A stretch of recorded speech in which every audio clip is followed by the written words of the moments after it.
क्या परिवार के एक सदस्यों के कर्मों का फल दूसरे सदस्यों पर पड़ सकता है? क्या ये वाकई में संभव है? तो आइए जानते हैं आज के इस वीडियो के माध्यम से। तो दोस्तों, स्वागत करता हूं आप सभी का हमारे इस नई वीडियो में। अगर आपने अभी तक हमारे चैनल को सब्सक्राइब नहीं किया है तो कर लें, ताकि आपको हमारी आने वाली वीडियो की नोटिफिकेशन मिलती रहे। कोई भी व्यक्ति यदि अपने माता पिता की सारी संपत्ति अपने ऊपर लेता है उनके मृत्यु के बाद, तो उन्हें अपने माता पिता की सारे कर्मों के फल भी उसे अपने सिर ही लेना पड़ेगा। यही इस माध्यम का चक्र है और यही गीता का सार भी है। यदि आपने सारे संपन्न यानी सारी संपत्ति अपने दादा परदादा के नाम से यदि आपके नाम पर आती है, तो उनके सारे कर्मों के सिद्धांत भी आपको ही लेने पड़ेंगे। यदि वे कर्म अच्छे हैं तो आपको अच्छा फल मिलेगा, और यदि वे कर्म बुरे हैं तो आपको बुरे कर्म का भी सामना करना पड़ेगा। कई बार हमें लगता है कि हमारी परेशानियों की वजह हमारे परिवार वाले और उनके कर्म हैं। क्या दूसरों के कर्मों का फल ही हमें भुगतना पड़ता है? आइए जानते हैं, क्या मेरे कर्मों में करीबी लोगों का भी योगदान होता है? अगर हाँ, तो इससे मैं कैसे निपटूं? यह मत सोचिए कि आपके परिवार के लोगों के कर्म खराब हैं और उन्हें शुद्ध करने की ज़रूरत है। कौन जानता है कि कौन किसके कर्मों का फल भोग रहा है? हो सकता है कि उनका कहना कुछ और ही हो। अगर आपको लगता है कि आपके परिवार में खराबी है, तो हो सकता है वे ऐसे ही हो गए हों, मगर ज़रूरी नहीं कि वे आगे भी ऐसे ही रहे। चंद्रमा की तरह उनकी भी अलग अलग अवस्थाएं होती हैं, वे भी अलग अलग दशाओं से गुजरते हैं, उनके प्रिय अप्रिय चेहरे होते हैं। ऐसा इसलिए होता है क्योंकि एक परिवार में बहुत करीबी होते हैं। आपके जीवन में जो कुछ होता है उन सब की जिम्मेदारी आपकी है। इसका मतलब है कि सब आपके कर्म हैं। जब आप आध्यात्मिक पथ पर होते हैं तो कर्म शब्द संबंध हमेशा आपसे होना चाहिए, लेकिन बुरे दौर से गुजर रही है तो उसके कर्मों का फल बिल्कुल गलत है। इससे आप अपनी बुनियादी इंसानियत खो देंगे। किसी और के कर्मों से आपका कोई मतलब नहीं है। यह आपके कर्मों का फल किसी और की तकलीफ का साक्षी बनना पड़ रहा है। परिवार सिर्फ आपके मन की उपज है। कौन आपके परिवार का हिस्सा है और कौन नहीं, कौन आपको प्रिय है कौन नहीं, यह सिर्फ अपने मन में पैदा होता है। अगर आपके पास यह मन नहीं होता तो आपके पास परिवार जैसी कोई चीज़ ही नहीं होती। इसका मतलब है कि वे सभी आपके कर्म से जुड़े हैं। जब आप यह बात जान लेते हैं कि आपके जीवन में जो कुछ घटित होता है उसकी वजह आप है, तब आप एक संयुक्त व्यक्ति बन जाते हैं, वरना आप अस्त व्यस्त और बिखरे हुए रहते हैं। आमतौर लोग इस बिखरे हुए होते हैं और अपने आसपास की इतनी सारी चीज़ों से उनकी पहचान जुड़ी होती है कि उन्हें एक जीव के रूप में एकत्रित होने से लंबा समय लग जाता है। गीता में कहा गया है कि मनुष्य अपने कर्मों का फल इसी जन्म में पाता है, किंतु इस संसार में रहते हुए फल की चिंता किए बिना कर्म करते जाना ही हर मनुष्य का कर्तव्य है।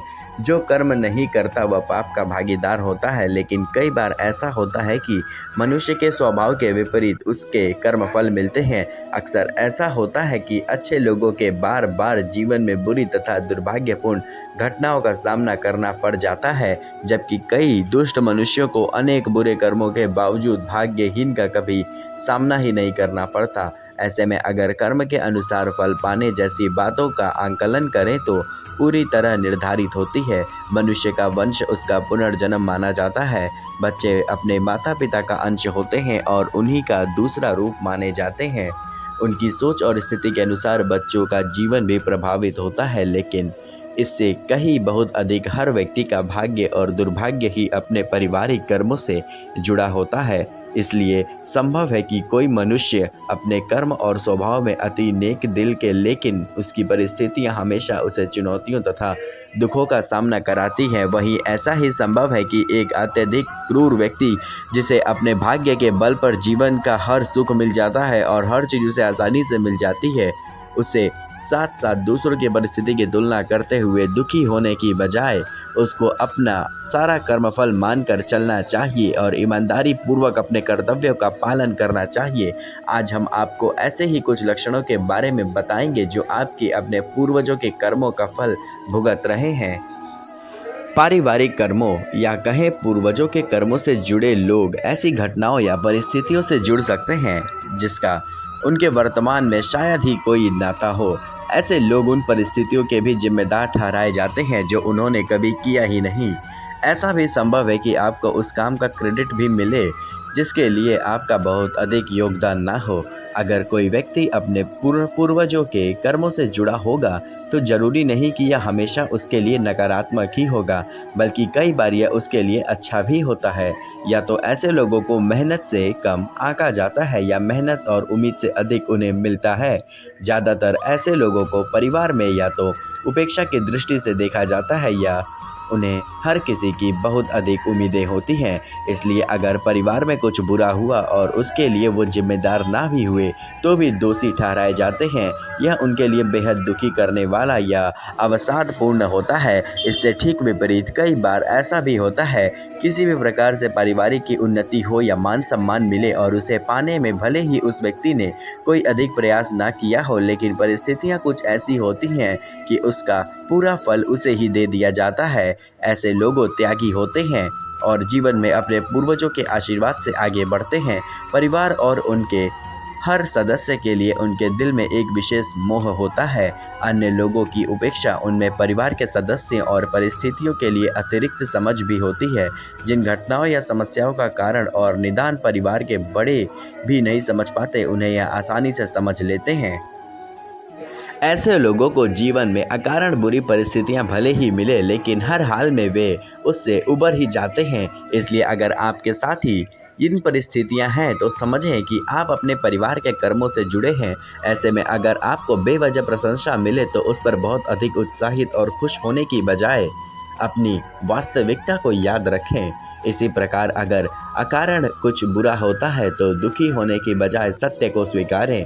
जो हो रहा है उसका आकलन करें और अपने दिल की सुने। चाहे हालात अच्छे हो या बुरे, अपने दिल की आवाज़ को कभी अनसुना ना करें। यही आपको हमेशा सही रास्ता दिखाएगा और हितार्थ कार्य को करते जाएं, जिसके कारण आपका पुण्य बढ़े जाएगा और आपको अपने संतान को लाभ दे पाएंगे। तो दोस्तों, उम्मीद करता हूँ कि अब आपको इस वीडियो के माध्यम से समझ में आ गया होगा कि परिवार के एक सदस्यों के कर्मों का फल दूसरे पर पड़ता है या नहीं। तो अगर आपने अभी तक हमारे चैनल को सब्सक्राइब नहीं किया है तो कर लें, ताकि आपको हमारी आने वाली वीडियो की नोटिफिकेशन मिलती रहे। तो दोस्तों, मिलते हैं एक और नई वीडियो के साथ, एक और नए जोश के साथ। तब तक के लिए धन्यवाद और हमारे इस चैनल को सब्सक्राइब करना बिल्कुल भी ना भूलें। तो मिलते हैं एक और नई वीडियो में, तब तक के लिए धन्यवाद।